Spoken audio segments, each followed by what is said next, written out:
banyak dari mereka yang merasa ini tidak penting, izin dan segala macam bikin repot saja kan gitu. Akhirnya kita sadarkan bahwa produk itu tidak bisa dijual keluar jika calon pembeli tidak yakin bahwa produk itu higienis, terdaftar dan lain sebagainya.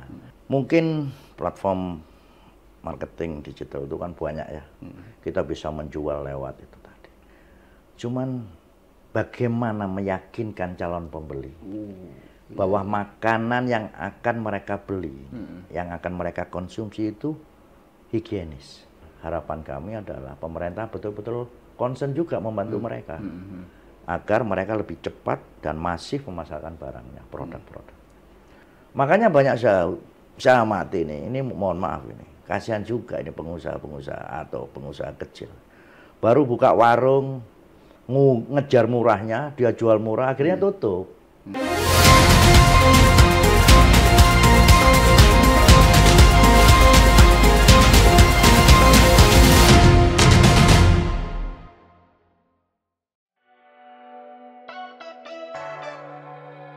Oni Setiawan, sosok yang telah mengabdikan diri dalam bidang pembangunan, kebudayaan, dan pemberdayaan masyarakat selama lebih dari 2 dekade.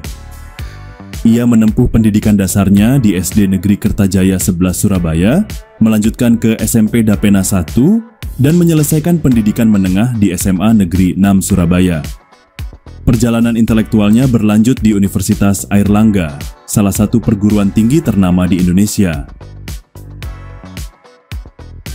Karir profesionalnya dimulai sebagai konsultan manajemen dan ekonomi pembangunan dari tahun 2000 hingga 2007.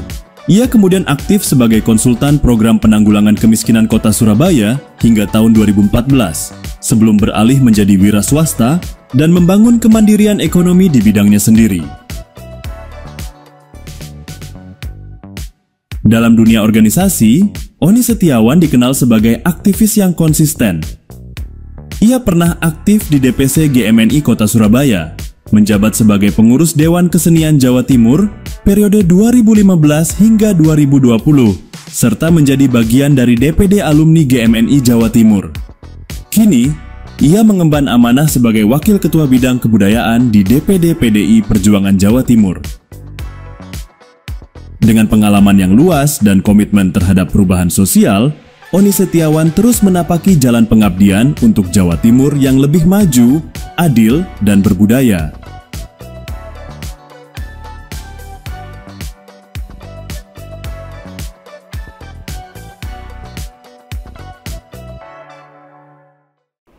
Assalamualaikum warahmatullahi wabarakatuh. Salam sejahtera dan salam sehat untuk kita semuanya. Tribuners, bertemu lagi dengan saya, Mujib Anwar, jurnalis senior Harian Surya Tribun Network, dalam acara yang sangat ditunggu-tunggu, podcast DPRD Jawa Timur, Gebrakan Wakil Rakyat.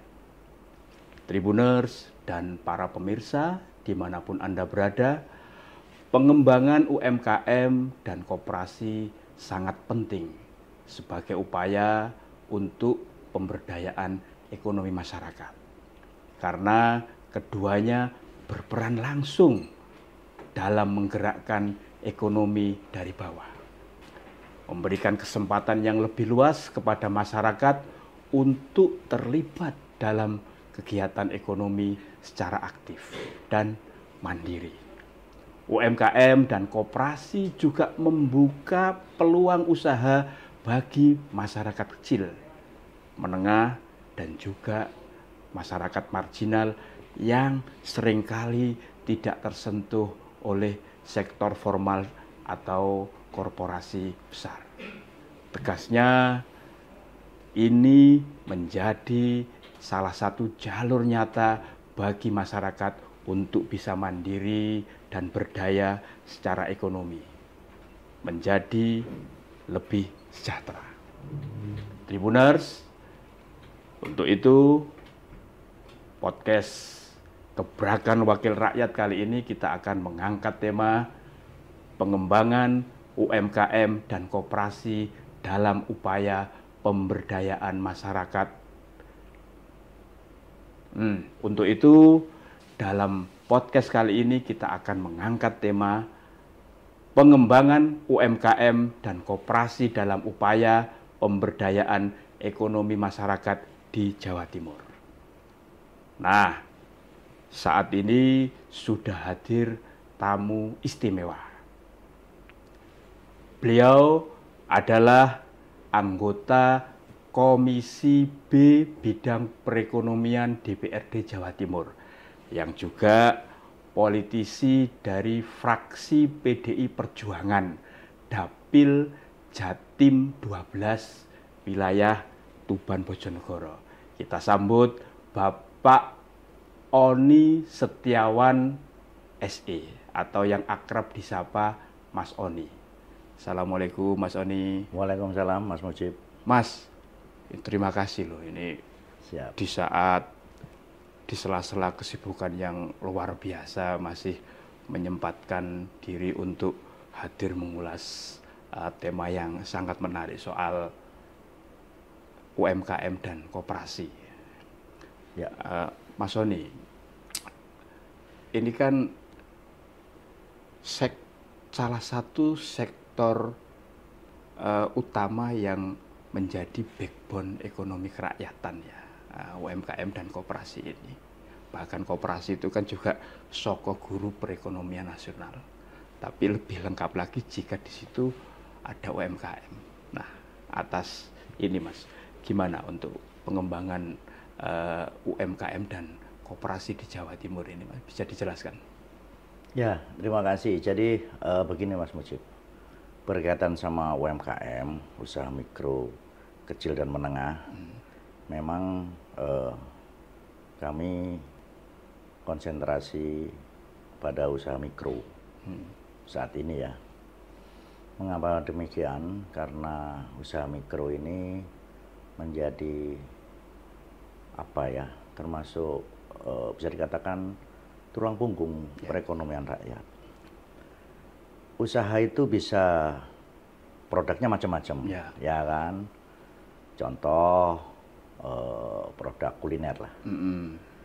Kemudian mereka bergabung dalam satu usaha itu, selain produk juga ada kebutuhan tentang keuangan, pemasaran dan lain sebagainya. Maka mereka akan lebih efektif jika diorganisir atau bergabung dalam satu wadah ekonomi koperasi. Jadi sebetulnya antara UMKM dan koperasi itu ya semacam dua sisi mata uang ya, yang nggak bisa dipisahkan. Nah, kebetulan kami juga karena sebagai partainya wong cilik, maka kami juga melakukan pendampingan. Iya. Gitu ya, pendampingan dan memperjuangkan beberapa hal yang berkaitan sama usaha mikro itu. Meskipun sebetulnya jika berbicara tentang kategori usaha, usaha mikro ini sebetulnya usaha mikro ini ya kerjakan oleh 1-2 orang. Kemudian itu lebih ditangani oleh kabupaten sebetulnya. Kami di provinsi lebih pada ngomong industri kecil. Industri kecil. Ya, industri mikro. IKM-nya ya? Ya, IKM-nya. Namun demikian, kami tentunya berkoordinasi dengan pemerintahan kabupaten. Terbaru kami melakukan pelatihan di salah satu desa di Sambung Gede, di Kecamatan Muraura, kepada ibu-ibu para pelaku usaha mikro. Kemudian oleh dinas diberi juga NIB, nomor induk berusaha. Kemudian kami undang juga pihak bank UMKM, di mana itu juga menjadi bagian dari Provinsi Jawa Timur. BUMD-nya Pemprov ya? Ya. Kemudian kita di sana juga dihadirkan para pelaku usaha yang sudah sukses untuk memotivasi. Jadi semacam itu yang sedang kami lakukan. Kemudian dalam waktu dekat mereka akhirnya disadarkan, salah satunya dibentuklah koperasi. Gitu. Salah satu fungsinya misal ini, semuanya membutuhkan, karena produk kuliner mereka lebih membutuhkan minyak. Oh. Kalau berdiri sendiri-sendiri, beli sendiri-sendiri, harganya lebih mahal. Betul, ya. Dengan mereka bergabung dalam koperasi, sehingga diharapkan otomatis kebutuhan yang besar tadi bisa dengan harga yang murah. Kurang lebihnya kayak gitu. Ya. Mas Sony ini kan sangat sering sambang dapil, berubah untuk menyapa konstituen masyarakat di wilayah Tuban dan Bojonegoro. Nah, terkait soal pemberdayaan UMKM dan koperasi ini, apa sih Mas yang aspirasi, keluhan, atau harapan dari masyarakat yang sering disampaikan kepada Mas Oni untuk diteruskan kepada pihak terkait dan stakeholder lainnya? Ya, jadi baik di Bojonegoro maupun di Tuban, kebetulan ya pada saat ini kami sedang dekat dengan produk-produk kuliner. Ya. Dalam berusaha, pemerintah tentunya mengharapkan mereka, kami juga mengharapkan mereka naik kelas, gitu ya. Produk-produk makanan itu selain ada nomor induk berusaha, kemudian tentunya ada beberapa izin yang harus dipenuhi ya. Baik izin itu PIRT, kemudian mungkin juga izin halal kan gitu ya. Kemudian ada lagi BPOM ya untuk kesehatan, untuk yang industri. Kalau BPOM ya lebih pada skala yang lebih besar. Nah, emak-emak ini meskipun itu caranya mudah, cukup dengan online, mereka lelah, mereka ini tidak terbiasa. Padahal izin-izin tersebut ya memang fungsinya lebih pada untuk bisa mengetahui siapa pengusahanya, produknya apa, higienis atau tidak, sehingga jika kemudian itu dijual, dipasarkan, bisa menembus pasar di luar wilayah Bojonegoro maupun Tuban. Kan begitu ya, harapan kita begitu. Supaya apa ya? Supaya produknya lebih kenal luas. Maka kesulitan, bukan kesulitan, ya anggaplah kesulitan perizinan yang semacam ini sudah menghantui lebih awal. Kan gitu ya. Itulah kemudian kami membuat tim kecil untuk membantu mereka. Untuk membantu itu membantu ya, memfasilitasi begini caranya, begitu caranya. Itu salah satunya. Itu yang soal perizinan. Kalau yang lain di aspek pemasaran. Ini contoh. Suatu produk tertentu dikemas hanya biasa saja. Padahal kalau kita ngomong, kebetulan saya orang ya katakanlah manajemen, padahal berbicara tentang produk, strategi pemasarannya itu ada produknya harus bagus, berkualitas, kemasannya harus bagus, packagingnya Mas. Packagingnya kan, kemudian harganya juga, otomatis kalau proses produksinya efisien, harga bisa ditekan. Kemudian promosinya juga, kan begitu ya. Kemudian mudah untuk mendapatkan barang. Nah, hal-hal yang bisa dikatakan standar atau simple ini tentunya harus dipenuhi jika kita ingin melakukan suatu usaha, kan begitu.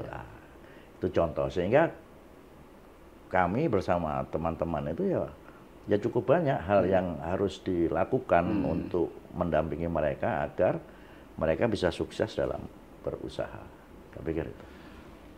Mas Oni ini kan sudah cukup lama ya mendampingi para pelaku UMKM untuk menjadikan produknya itu bisa lebih banyak lagi dan lebih diterima di pasar, kan seperti itu. Nah, yang sudah selama ini didampingi oleh Mas Oni ini sudah ada tidak yang misalkan naik level atau omsetnya ini makin meningkat, di ujungnya tentu menjadikan para pelaku UMKM ini lebih sejahtera? Ya memang belum nampak signifikan ya. Jadi yang kami dampingi baru bersifat produk-produk kuliner, di mana mak-mak itu, ibu-ibu itu biasanya jual. Ya kalau sore dia jual, ada booth gitu, dia jual baik kue maupun makanan yang lain. Nah, pasarnya baru lokal. Ya. Makanya banyak dari mereka yang merasa ini tidak penting, izin dan segala macam bikin repot saja kan gitu. Akhirnya kita sadarkan bahwa produk itu tidak bisa dijual keluar jika calon pembeli tidak yakin bahwa produk itu higienis, terdaftar dan lain sebagainya. Baru dia mereka sadar. Artinya edukasi itu menjadi sangat penting betul, sekali ya. Karena sekarang juga eranya juga era digital. Mereka tidak boleh ketinggalan zaman. Kemudian ada kami desain grafis itu juga membantu. Jadi bagaimana caranya produk itu dikemas dengan baik, higienis dan layak lah ya secara itu. Kemudian dari sisi produksi kita, mohon maaf ya sedikit ngajari gitu, mana yang biaya-biaya bisa dipangkas sehingga bisa optimum produksinya berapa supaya harga bisa terjangkau dan lain sebagainya termasuk pemasaran. Nah memang ini yang baru kita lakukan ya di produk makanan. Mas Mujib sebentar saja saya mumpung biar nyambung. Produk olahan makanan yang terakhir bukan terakhir, berapa waktu terakhir kami datang itu di wilayah pantai. Pesisir ya. Pesisir. Kalau Mas Mujib pas ziarah ke Sunan Bonang Tuban itu ada ikan asap. Ya. Ya. Di situ kan ada ini ya, ada plaza ikan. Ya, ada plaza ikan. Kebetulan kami kemarin ketemu dengan para nelayan. Kami ingin meningkatkan nilai hasil tangkapan. Karena selama ini hasil tangkapan itu harganya kurang bagus. Dan tidak harus jadi hanya ikan asap. Tapi kita bisa mengolah hasil tangkapan tadi. Itu juga yang sedang kita lakukan. Yang saya sampaikan tadi di awal, lebih kepada masyarakat pertanian. Ya. Produk-produk hasil pertanian itu diolah supaya punya nilai tambah. Kemudian disitulah kemudian kami mendampingi. Di Bojonegoro juga begitu. Banyak mak-mak yang kemudian ya sama, relatif sama. Dan itu mudah dilakukan oleh mak-mak, hanya perlu diarahkan, ditingkatkan lah ya kualitas usahanya. Saya pikir itu. Artinya emak-emak ya, ibu rumah tangga ini akhirnya dengan pendampingan yang Mas Oni lakukan ya dengan timnya itu akhirnya bisa mendapatkan revenue ya, income sendiri ya. Betul. Nah ini kan penting ya. Artinya di mana katakanlah suaminya itu bertani, maka untuk menopang kebutuhan keluarga, mama bisa berkreasi dengan berusaha menjual kuliner tadi. Gitu. Intinya di sana juga. Jadi supaya berawal dari situ, nanti kan lambat laun terjadi peningkatan kualitas produk. Gitu. Mas Odi, sekarang ini kan era teknologi, era digitalisasi, era persaingan harga, kan seperti itu. Jadi pasar akan dengan cepat merespon jika barangnya baik, berkualitas, dan harganya murah. Dan apalagi sekarang belanja online itu kan sudah menjadi budaya sehari-hari kan seperti itu. Nah, terkait dengan itu, bagaimana para pelaku UMKM ini dan koperasi ini terkait dengan tantangan tersebut, Mas Oni?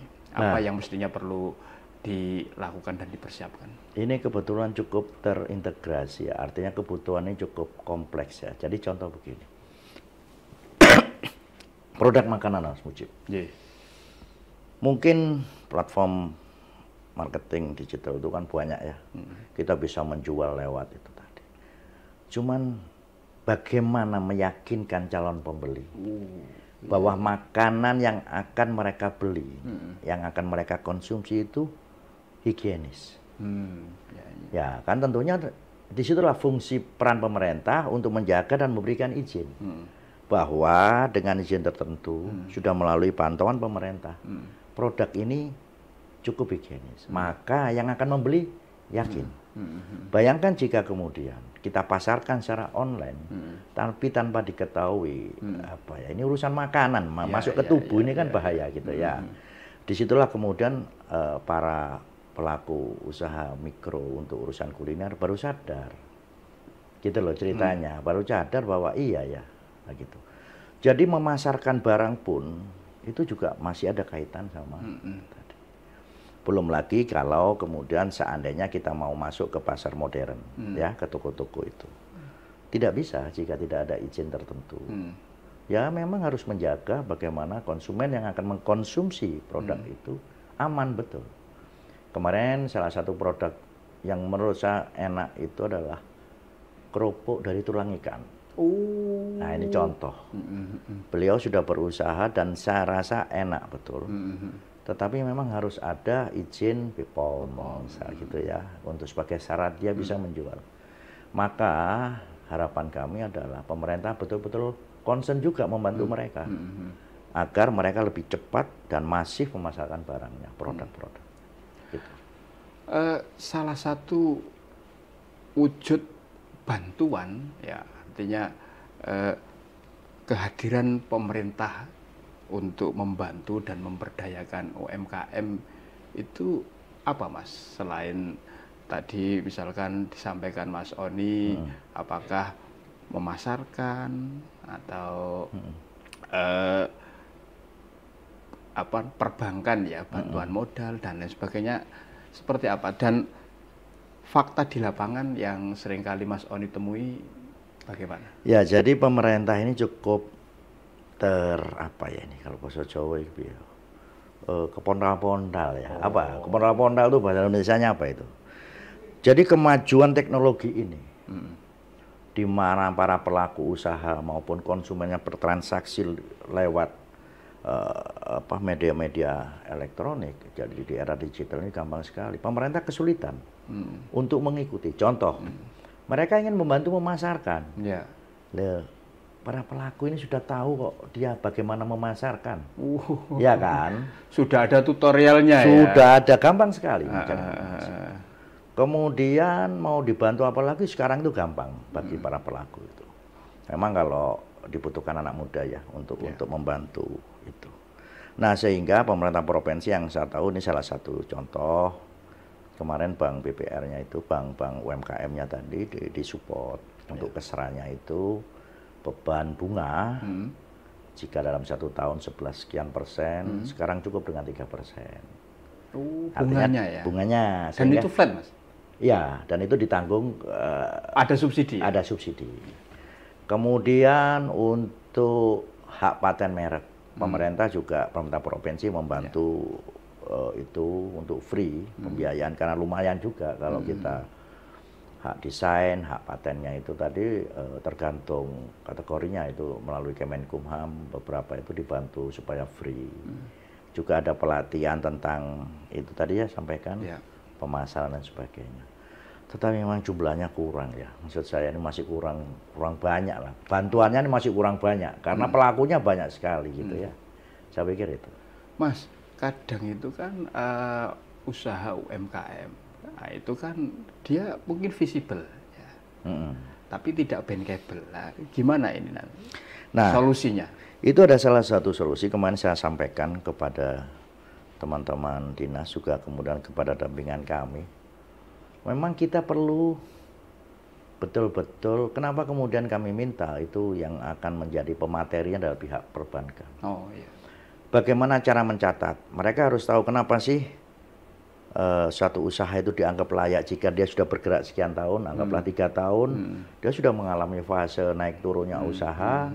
Kemudian bagaimana pencatatan keuangannya, bagaimana besaran penghasilan dari modal yang digunakan, itu kan menunjukkan kemampuan suatu usaha tadi, kemampuan pengusaha tadi. Anggaplah kalau kemudian harus cari pinjaman di bank, dia punya kemampuan membayar dari usahanya.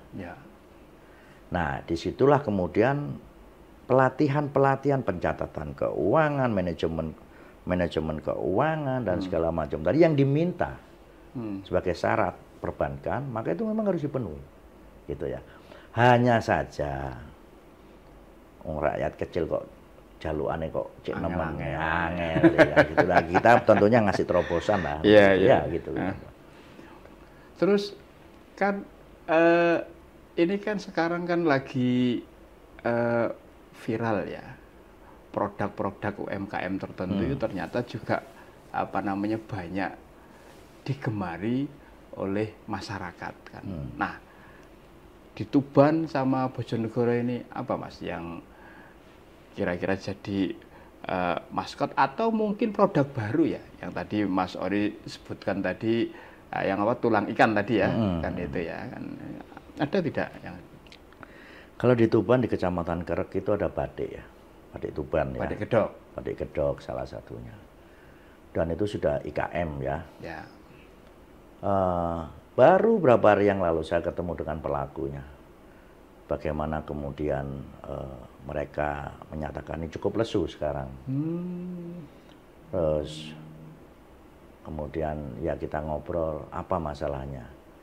Mas Mujib, saya mohon maaf ya, kalau kita belanja batik ya di Surabaya ini, ada yang harga 35.000, 25.000. Saya punya 4 itu baju itu.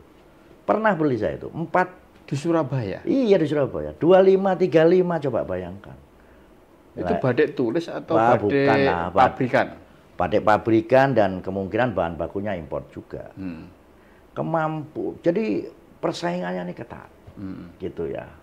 Untuk itu, sehingga ya apa ya, ini perlu gimana ya, wong memang pasarnya itu terbuka gini kok, gitu kan ya. Artinya apa? Dalam konteks itu tentunya mereka juga kesulitan untuk menembus pasar. Apalagi pada situasi yang sekarang ya, kalau kita punya baju satu saja mungkin beli lagi pas lebaran kan gitu ya. Artinya kebutuhan, tapi tetaplah harus dicarikan jalan keluar. Karena apapun batik Gedok itu karena memang karya tangan ya, bukan karya mesin, sehingga tentunya harga itu berbeda. Tinggal harus cari cara bagaimana membantu mereka supaya konsumen sadar bahwa harganya berbeda, memang ini wong memang kualitasnya kan gitu ya. Nah, ini contoh yang yang salah satu. Kalau yang soal kuliner itu ya malah saya pikir mohon maaf ini. Kita masuk ke salah satu toko modern. Ya. Sebetulnya kalau dengan amati betul. Di toko-toko modern tadi itu lebih banyak menjual snack, betul nggak kira-kira? Betul. Makanan ringan, minuman ringan, coba bayangkan, produk pabrikan melawan UMKM. Waktu kita kecil, apa itu, keceput itu ya, kan makanan ndak umum itu ya. Sekarang ada itu. Yang dipabrikasi ya? Iya dipabrikasi, coba bayangkan. Apa aja itu yang sekarang? Keripik saja. Dikemas bagus, rasanya, nah kayak gini-gini. Dan harganya biasanya terjangkau, lebih bersaing ya. Lah itu kan. Nah ceruk-ceruk itulah yang kemudian harus jeli kita membantu atau memperjuangkan mereka ini. Ya produk-produk kuliner itu juga berat lah pertarungannya. Mulai dari produk kuliner, produk sandang, berat pertarungannya. Kemarin saya ke beberapa waktu yang lalu saya ke kami Komisi B ke mana Tanggulangin, di mana dia jaya di sentra tas di eranya kan. Nah sekarang produk-produk tas itu murah, kemudian malah saiki jarang pakai tas, wong jarang bawa buku ya toh. Wes tambah ndak karu-karuan gitu loh maksud saya. Ini problem besar menurut saya bagi pemerintah provinsi untuk dipikirkan betul, karena produk luar ini nyerang produk-produk di Jawa Timur ini cukup masif. Artinya perlu campaign Mas, kampanye kan, agar salah satu upaya untuk membantu agar produk UMKM ini terbeli kan, cinta produk dalam negeri itu kan menjadi sangat penting. Itu harus untuk menunjukkan nasionalisme. Saya pikir itu harus dilakukan oleh kita semua, termasuk oleh pemerintah, untuk selalu menyarankan untuk mencintai atau mengkonsumsi produk dalam negeri. Tetapi juga perlu dicatat supaya kita tidak manja. Bahwa apapun ini sudah keburu pertarungan ini bebas. Pasarnya bebas ya. Pasarnya bebas, daya belinya menurun. Coba bayangkan. Sandal aja sekarang ya Allah, murah. Baju murah. Semuanya tuh murah. Makanya banyak saya mati nih. Ini mohon maaf ini. Kasihan juga ini pengusaha-pengusaha atau pengusaha kecil. Baru buka warung, ngejar murahnya, dia jual murah, akhirnya tutup.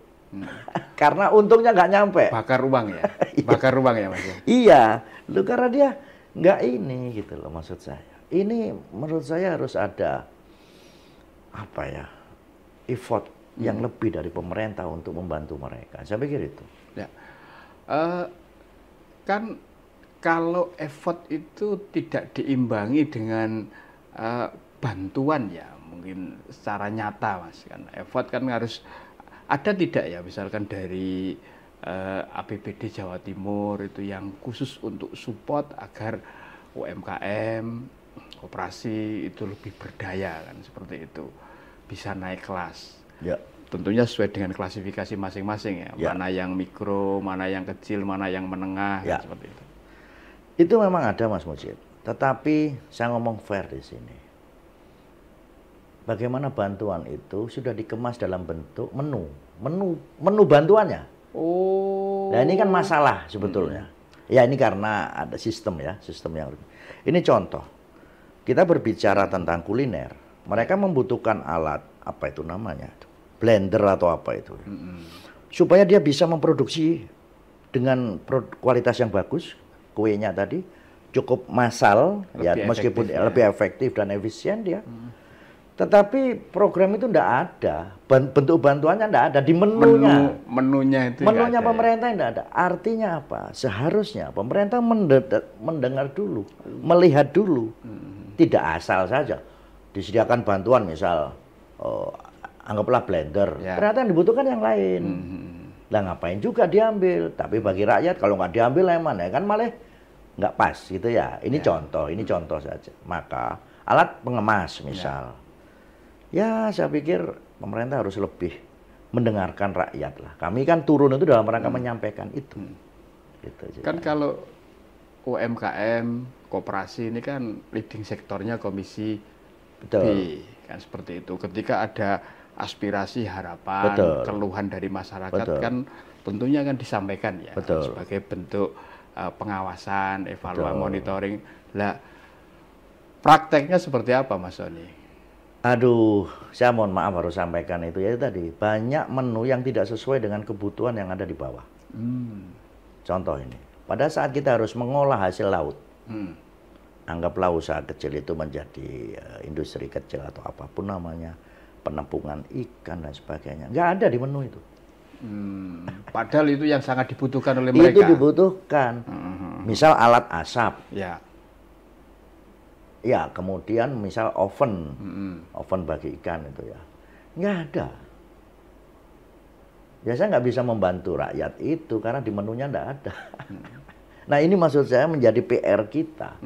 Setelah kami turun dengan semua instrumennya, itu kami membawa kebutuhan rakyat ini tadi gitu loh. Ya jangan ya sama-sama jangan males lah, gitu loh maksud saya. Ya kalau memang kebutuhannya alat-alat masak, ya masukkan di menu nantinya. Tapi kan terlalu lambat. Aduh ya kurang lebihnya begitulah ya, kurang lebihnya begitu. Itu kan mestinya karena menu itu sudah tersedia, kan setiap tahun kan biasanya kan dia seperti itu ya. Kok tidak ada evaluasi, Mas Oni? Ini yang mungkin dalam waktu dekat juga saya sampaikan, karena kebetulan kami kemarin dari wilayah pesisir dan kami menemukan itu kebutuhan itu dan yang selama ini tidak ada di menu, gitu ceritanya. Nah ini akan kami sampaikan. Maksud saya, ayolah sama-sama gak golek gampang gitu loh maksud saya itu ya. Mas, dan pengembangan UMKM ini kan juga butuh butuh partisipasi banyak pihak ya, seperti itu. Artinya tidak cukup hanya pemerintah saja kan yang ikut turun tangan untuk membantu para pelaku UMKM, kan betul. seperti itu. Nah, kondisi di lapangan seperti apa, Mas? Kan kadangkala kan apa yang diharapkan oleh para pelaku UMKM itu kan belum tentu tercapture semuanya kan oleh para pemangku kebijakan dan yang punya otoritas untuk mewujudkan bantuan tersebut.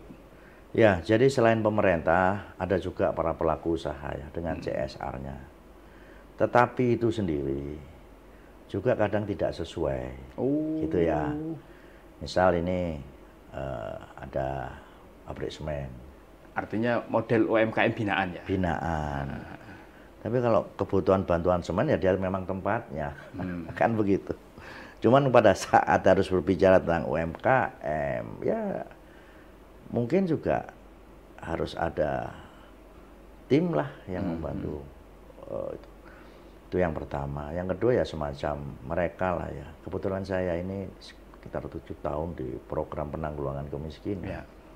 Sehingga sadar betul bahwa dalam rangka memajukan para pelaku usaha kecil ini memang memerlukan gotong royong dari semua pihak. Pemerintah, pengusaha, intelektual gitu.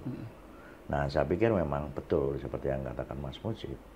Kita semua yang memiliki potensi lebih dalam tanda petik menyisihkan energi atau apapun itu untuk kemajuan UMKM. Saya pikir itu. Mas Sony, UMKM ini kan bisa menjadi salah satu penyelamat ya ketika ya terjadi krisis ya kan seperti itu. Karena apa? Kan di saat terjadi PHK besar-besaran malah UMKM ini salah satu sektor yang bisa membuka lapangan pekerjaan kan seperti itu. Orang bisa mandiri untuk bisa menambah perekonomian mereka. Nah, ini gimana Mas Sony melihatnya? Ya memang UMKM itu termasuk penyelamat ya dalam konteks ini ya. Pada saat industri tadi ada tekanan, kemudian terjadi semacam itu tadi, semacam PHK, maka mereka bertahan dengan margin yang sedikit. Merubah value-nya meskipun sedikit tapi ada hasil. Dan itu terjadi pergerakan ya. Lumintu lah kalau Lumintu. Sambil menunggu konstruksi perekonomian ini strukturnya berjalan kembali. Mereka bertahan. Karena mereka juga tidak menggunakan modal dengan bentuk dolar dan segala macam. Dia nggak terkena efek itu. Dia punya daya tahan yang kuat. Tetapi maksud saya, itu kan sifatnya sementara. Gitu loh maksud saya. Lah kapan meningkatnya kalau kemudian kita selalu berkutat pada hal yang semacam itu. Maka UMKM-nya juga harus naik kelas dong, gitu loh maksud saya. Berarti syarat untuk bisa naik kelas? Dari sisi produksi, ya kualitas produknya harus dinaikkan. Otomatis meningkatkan produksi tadi selain dibutuhkan mesin-mesin ya, ada juga SDM-nya juga paham. Ya kan. Kemudian dari sisi pemasarannya, dari sisi keuangannya. Nah, ya kalau itu mengandalkan modalnya sendiri, ya pastilah dia punya kapasitas investasi nol namanya. Kalau kita akan berbisnis itu ada standar minimum. Nah itu kan bisa harus ditopang oleh perbankan misal.